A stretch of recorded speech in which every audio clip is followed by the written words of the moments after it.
Here with Coach Blaine McCorkle after the Demons drop a heartbreaker today on the road at HCU. Coach, give me a couple quick thoughts on this one. Well, no, this was a hard one. This was a hard one. I thought the guys played extremely hard for 4 quarters. They showed a lot of toughness. They showed a lot of grit. They continue to be who we expect them to be in that realm. So this was a tough one to swallow. We came in here and played a 3-point game against a team that last year beat us by 62 or put 62 points on us. So, there's no consolation in this, but we are getting better. There's no doubt we're an improved football team.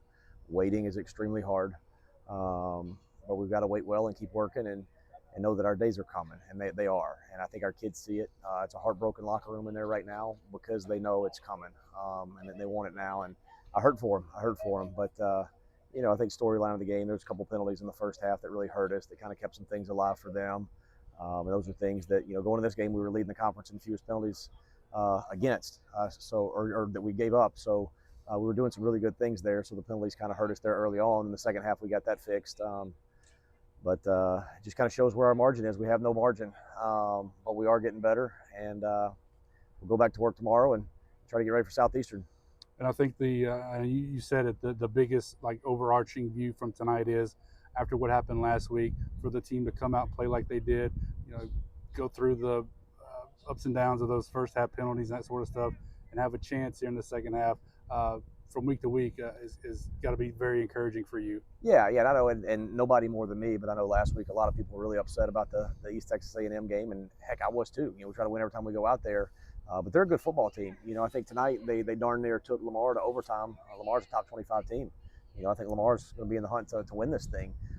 So I think East Texas A&M is going to win more games before this season's over. We didn't play well last week, but you're right. Our kids showed a lot of resilience, and they came back and fought this week, and I'm awful proud of what they did.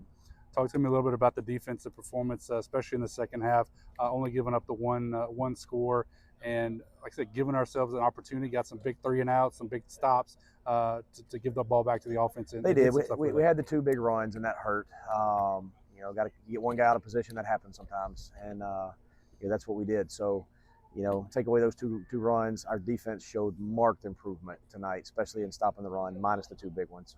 So there's some progress. I think when we watch this film tomorrow, there's going to be some things that are encouraging to see how close we are, but that's going to make them hurt even more because, you just, as I said, the margin's so thin, and we got to keep working to get over the hump, and it's coming. So, big picture, it hurts in the moment, but I'm encouraged because I know what this football team and this program is going to be, and I'm really excited about it.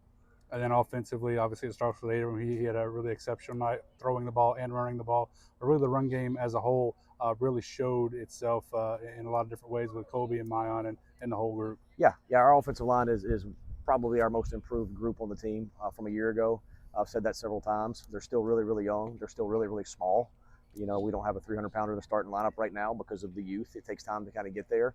But they're playing well, and they're gelling, and they're getting better. And I was excited to see what we did in the run game. That's kind of what we want to grow to. And I think we're just kind of scratching the surface there. So there are signs of life, and that's what gives us hope. And it's kind of where we're at. Coach, thanks so much. All right, thank you.